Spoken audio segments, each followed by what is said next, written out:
করদাতাদের tax ও করের টাকা যেন দুর্নীতিগ্রস্তদের হাতে না যায় সেজন্য বড় অনেক প্রকল্প পুনর্নিরীক্ষণ হচ্ছে। বৃহস্পতিবার চট্টগ্রামে আয়কর বিভাগের কর্মকর্তাদের সাথে মতবিনিময়ের সময়ে জাতীয় রাজস্ব বোর্ড চেয়ারম্যান কথা বলেন। তিনি আরও বলেন, আয়কর ব্যবস্থাপনা শতভাগ অটোমেশনে আসলে করদাতাদের ভোগান্তি কমবে, পাশাপাশি আয়কর বিভাগের দুর্নাম ঘুচবে।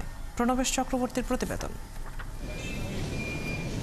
দেশের অর্থনীতির মূল চালিকা শক্তি রাজস্ব আদায়। আবার জনগণের দেওয়া রাজস্ব ঠিক ব্যবহার না হলে রাষ্ট্র কল্যাণমুখী হয়ে ওঠার পথ হতে পারে বাধাগ্রস্ত।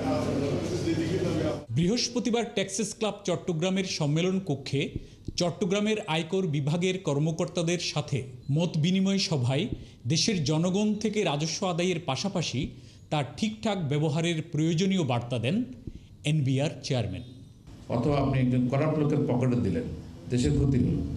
এনবিআর চেয়ারম্যান আরও বলেন, যারা ট্যাক্স দেন তারা এখন প্রশ্ন করেন, জানতে চান তাদের ট্যাক্স কোনো দুর্নীতিগ্রস্তের হাতে পড়ছে কিনা। তাই জনগণের টাকা যাতে দুর্নীতিগ্রস্তদের হাতে না পড়ে এজন্য বিভিন্ন প্রকিউরমেন্ট প্রকল্প নিরীক্ষণ বা বাতিল হচ্ছে। এই কথা কিন্তু এখন ট্যাক্স পেয়াররা বলছে, ইন্ডাস্ট্রিয়ালিস্ট বলছে। কেমন বলে, আমি তো আমার পরিবারে আমরা যা কনজিউম করি তা আগেও করতাম, এখন করব, এবং পরিমাণ তো লিমিটেড। সেই 100 চালের ভাত তো খাই। আমার কাছে যদি আপনি ওয়েলথ গ্রো করতে দেন ট্যাক্স না নিয়ে, আমি আরেকটা ইন্ডাস্ট্রি করবো, সেখানে আরও কয়েক হাজার লোক চাকরি করবে এবং দেশের জন্য উন্নতি হবে। রাজস্ব সংগ্রহের ব্যবস্থা উন্নত করার জন্য অটোমেশনের উপর জোর দেন এনবিআর চেয়ারম্যান। চট্টগ্রামেও আমরা একটা অনলাইন রিটার্ন সাবমিশনের জন্য একটা হেল্প ডেস্ক খুলব।